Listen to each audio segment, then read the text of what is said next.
Hello friends, नमस्कार। स्वागत है आप सभी का एजुकेशन मंत्रा में। देखिए दोस्तों, जो भी हैं अभ्यर्थी वो लगातार इस बात को लेकर परेशान हैं कि आखिरकार जो जिले का चयन है या जिले की लॉकिंग है, उसको हम किस प्रकार से करें, उसका चयन किस प्रकार से करें। भई हमारा तो कम गुणांक है या हम बॉर्डर लाइन वाले हैं या हमारा बहुत ज़्यादा गुणांक है, तो कैसे क्या कुछ किया जाए? तो उसके बारे में एक आपको सुझाव है, सलाह है। अगर माने तो आप बेहतर तरीके से कर सकते हैं, अदरवाइज़ आपका जो भी ऑप्शन है, विकल्प है, आप उसे चुन सकते हैं।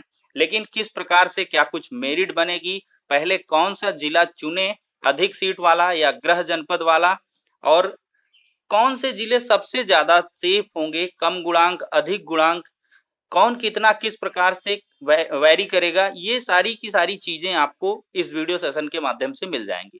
तो एक कॉमन जो सबकी समस्या है उसको लेकर ये वीडियो है, तो वीडियो को ज़्यादा से ज़्यादा लाइक एंड शेयर कर दें और चैनल पर नए हैं तो सब्सक्राइब करके बेल आइकन को भी प्रेस कर दें। तो चलिए दोस्तों, वीडियो को यहीं पर शुरू करते हैं।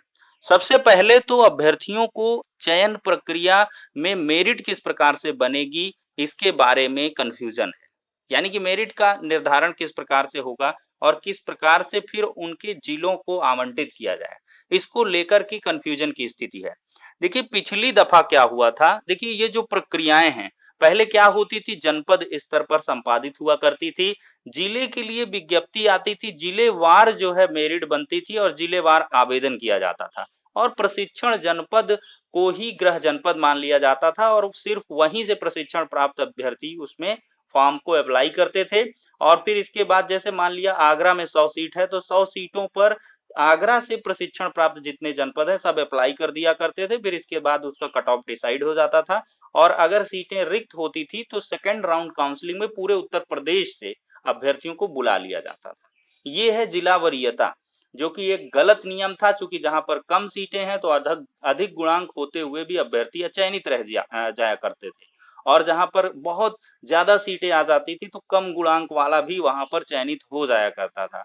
तो इस नियम को तत्कालीन योगी सरकार जी के द्वारा परिवर्तित किया गया और राज्य स्तरीय मेरिट का प्रावधान लाया गया। अब राज्य स्तरीय मेरिट का क्राइटेरिया समझ लीजिए क्या है।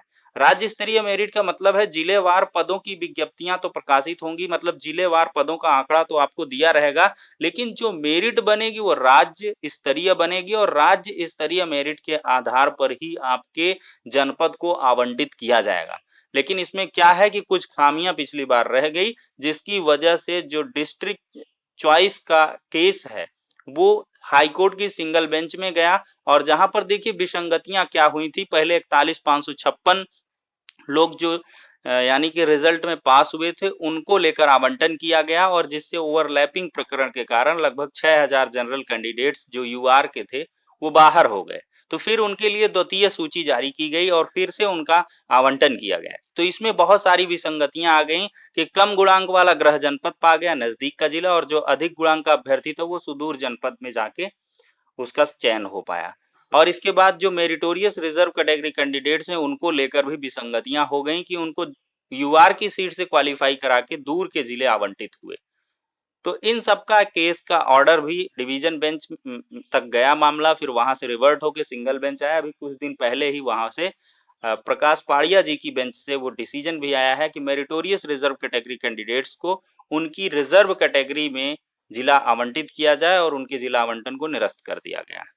तो अब देखिए स्थितियां क्या कुछ बनेंगी। ये बेसिक शिक्षा परिषद प्रयागराज पर निर्भर हैं कि वो किस प्रकार से कैसे सॉफ्टवेयर को प्रिपेयर करते हैं और किस प्रकार से जो विवाद की स्थिति है वो फिर से ना बने, तो उसकी विसंगतियों को दूर करते हुए सॉफ्टवेयर में मतलब उस प्रकार के चीजों को रखा जाता है कि वो उस प्रकार से जिला आवंटित करे कि जो रिजर्व कैटेगरी कैंडिडेट है उसको मेरिटोरियस है तो उसके खुद के जिले में उसका चयन हो पाए।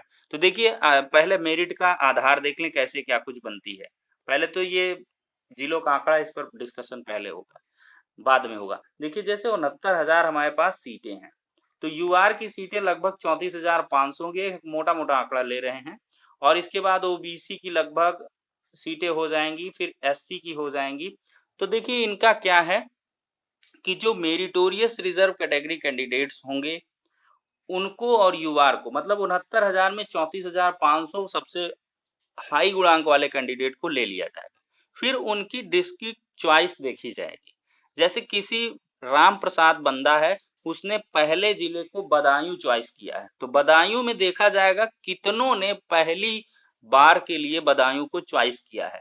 तो बदायूं में 2100 लोगों में यूआर की सीटें कितनी हो जाएंगी दोस्तों, इसका 50% कर लीजिएगा, 1050 समथिंग। तो 1050 में अगर राम प्रसाद का नंबर आ रहा है, उसका गुणांक आ रहा है, तो राम प्रसाद के लिए बदायूं लॉक कर दिया जाएगा। ठीक है। अगर वो बदायूं में नहीं सिलेक्ट होता है तो उसकी दूसरी चॉइस, मान लिया उसने गाजीपुर फिल किया, तो गाजीपुर में देखा जाएगा, उसमें अगर यूआर की सीट में आ रहा है तो गाजीपुर लॉक करेंगे। फिर इसके बाद अगर वहां नहीं आ रहा है तो आजमगढ़ देखेंगे, कन्नौज देखेंगे, भदोही देखेंगे, मतलब उसके 75 जिलों के जो भी चॉइस हैं डिसेंडिंग ऑर्डर में उनको देखते हुए चले जाएंगे, और जहां की यूआर सीट में वो गुणांक में आएगा वहां का जिला उसको आवंटित कर दिया जाएगा।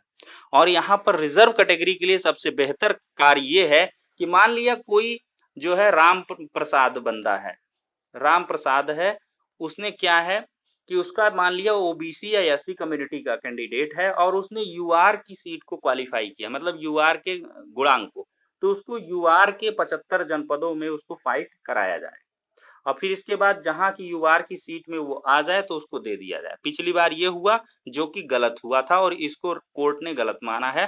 तो ऐसे में क्या होना चाहिए, मान लिया उसने लखीमपुर को पहला जनपद चुना था, तो लखीमपुर में पहले उसको यूआर की सीट में देखा जाए, अगर वो आ रहा है तो दिया जाए, अगर नहीं आ रहा तो वहां की जो ओबीसी की कैटेगरी की सीटें हैं वहां पर राम प्रसाद को यानी फाइट कराया जाए। अगर वहां राम प्रसाद को मिल जाता है, इस गुणांक में आता है, तो उसको वो लॉक कर दिया जाए, फिर आगे बढ़ा जाए, और इस प्रकार से राम प्रसाद के 75 जनपदों के विकल्प को देख लिया जाए, जिसमें वो अटकेगा उसको आवंटित कर दिया जाए।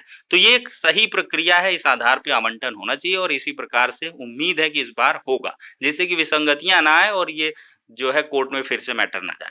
तो अब दोस्तों सबसे बड़ी बात है कि जिलों की जो लॉकिंग है वो किस आधार पर की जाए। देखिए एक चीज जहन से निकाल दीजिए कि अगर हमने पहले जिले को जिसको हमने चॉइस कर लिया, तो अगर हम हमारा कम गुणांक है तो हमसे यानी कि और कम गुणांक वाले को आवंटित कर दिया जाएगा। ये एकदम से गलत बात है।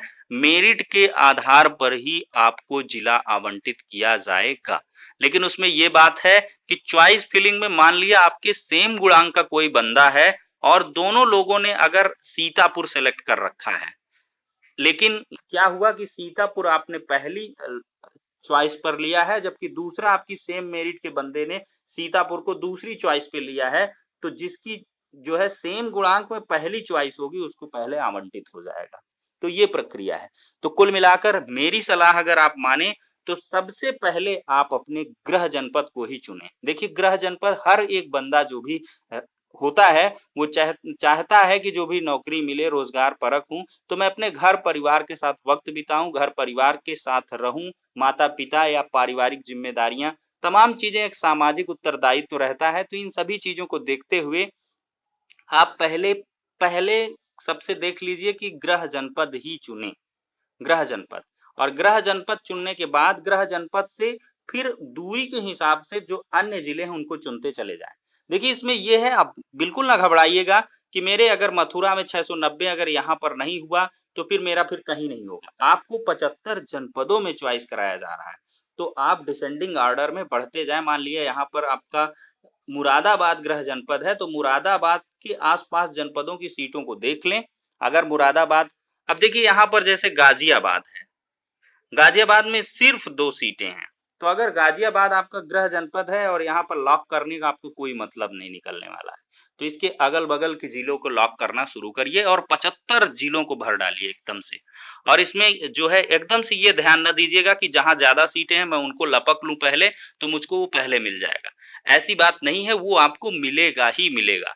नहीं होगा तो आपको 75 क्रम में चाहे आपने रखा हो सीतापुर का, अगर आपका गुणांक जो है अगर वो आ रहा है तो अवश्य ही आपको सीतापुर आवंटित होगा। ऐसा नहीं है कि आपसे कम गुणांक वाला चॉइस फिलिंग की वजह से सीतापुर पा जाएगा और आपका सिलेक्शन नहीं होगा। सिलेक्शन आपका तय है, होगा 69,000 के सापेक्ष, जो कि कैटेगरी वाइज जो सीटें आ रही, यूआर, ओबीसी, एससी, एसटी, उनके आधार पर अगर आपका गुणांक विद इन 69,000 है, यानी कि 69,000 के अंदर है, तो आपका चयन पक्का है। अब वो आपकी चॉइस पर निर्भर करेगा, आपने पहले किस प्रकार की चॉइस को सेलेक्ट किया है। मान लिया आपका गुणांक 70 है और आपने जल्दबाजी में जौनपुर के हैं और आपने यहाँ पर ये जो है सहारनपुर ओर-छोर लगभग जो है जौनपुर वाले ने सहारनपुर पहले सेलेक्ट कर दिया कि यहाँ पर 600 सीटें, मेरा चयन ज़्यादा हो जाएगा। या कहीं देख लीजिए यहाँ पर जैसे कोई है, वो सीतापुर को सेलेक्ट कर लिया, ठीक है? और यहाँ पर 2500 सीटों को देखते हुए, चूँकि सबसे जो ज़्यादा सीट है वो सीतापुर, फिर हरदोई, फिर जौनपुर, कुशीनगर, बदायूं, लखीमपुर, गाज़ीपुर, गोंडा, बलिया, सुल्तानपुर, इन जनपदों में क्या है 2000 के लमसम सीटें हैं। तो ऐसा नहीं है, इनको आप बाद में भी रखेंगे तो आपका चयन होगा। कुल मिलाकर जो कम गुणांक है या अधिक गुणांक है, वो वेरिएशन यहाँ पर नहीं होगा। मेरिट के आधार पर जो जिसकी ज़्यादा अच्छी मेरिट होगी, अधिक मेरिट होगी, उसके चॉइस लॉकिंग को पहले प्रायोरिटी देके उसके चॉइस को लॉक किया जाएगा। तो ये चीज़ें आप ध्यान में रखें, गृह जनपद को रखते हुए पहले से, और फिर आगे दूरी के हिसाब से आप जनपदों को सेलेक्ट करते हुए चले जाएँ। और ये देखिए सबसे सेफ की अगर बात करें, तो जो बॉर्डर लाइन वाले हैं उनको यहाँ पर कहीं न कहीं जगह इतने जनपदों में मिल जाएगी। अगर यहाँ पर नहीं मिल पाती है तो फिर इधर तो असंभव ही है। 400-500 मतलब जो बहुत बॉर्डर लाइन मान लिया 63-64 जनरल कैटेगरी का कैंडिडेट है, 65 प्लस वाले हैं, 65 के कह लें, ओबीसी का 63-64 है, तो उनको तो भैया फिर यही जिलों से शुरुआत करनी चाहिए। चूँकि इधर तो आपकी संभावनाएँ एकदम से कम ही है। चूँकि हमने अनुमानित कट ऑफ के बारे में भी आपको बता दिया है, हमारी तरफ से 68 प्लस यूआर एकदम से जनरल सेफ रहेगा, और इसके बाद 66 प्लस ये ओबीसी सेफ रहने वाला है, और 62 प्लस ये एससी सेफ रहने वाला है हमारे अकॉर्डिंग।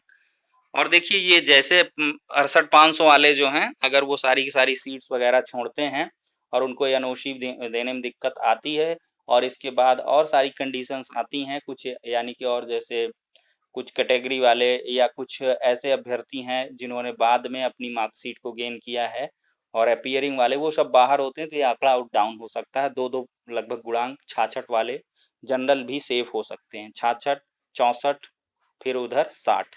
तो ये सारी चीजें हो सकती हैं। इसके आधार पर आप चॉइस लॉकिंग को स्टार्ट कर दें, और इसका देखिए पूरी तरीके से एक जो है आप फॉर्मेट बना लें कि किस जिले को मुझे पहले रखना, फिर दूसरा रखना, फिर तीसरा रखना, फिर उसी हिसाब से अपना जनपद सीटें, पहले सीटें लिख लें, और फिर उस हिसाब से अपने जो मैप है हमारे टेलीग्राम चैनल में है, आपको पूरे उत्तर प्रदेश का मैप है, उसके हिसाब से डिसाइड कर लें कौन कितनी दूरी में। भौगोलिक नॉलेज भी ले लें, लोगों से पूछ पछोर लें कैसे किस प्रकार से क्या कुछ चीजें हैं, कौन सा जनपद हमें ज़्यादा हमारे गृह जनपद से पास है या सुविधाजनक है, ज़्यादा बहुत दूर तो नहीं है, या वहाँ की परिस्थितियाँ में हम सर्वाइव ना कर पाएँ। कुछ ऐसी भी कंडीशंस को आप थोड़ा-सा भौगोलिक रूप से जाँच लें, समझ लें, परख लें, उस आधार पर अपने जनपद को सेलेक्ट करें, ठीक है? और देखिए कुल मिलाकर अभी जो है जो स्थितियाँ हैं वो चॉइस लॉकिंग के लिए कल से स्टार्ट हो जाएँगी, और आज आपको ये कार्य कर ही डालना है। कुल मिला के इस वजह से हमने सोचा था कि शाम तक आपको ये वीडियो के माध्यम से बता भी दें। तो कुल मिलाकर मेरिट के आधार पर ही चयन होगा, एक बात दिमाग से निकाल लें, चॉइस फिलिंग वो कोई मैटर नहीं करेगा, ठीक है? 75 जनपद आपको भरने ही भरने हैं, कोई ये गलती मत करिएगा, 75 के 75 जिले भरिएगा, एक भी जिला मत छोड़िएगा, सब भर डालिएगा।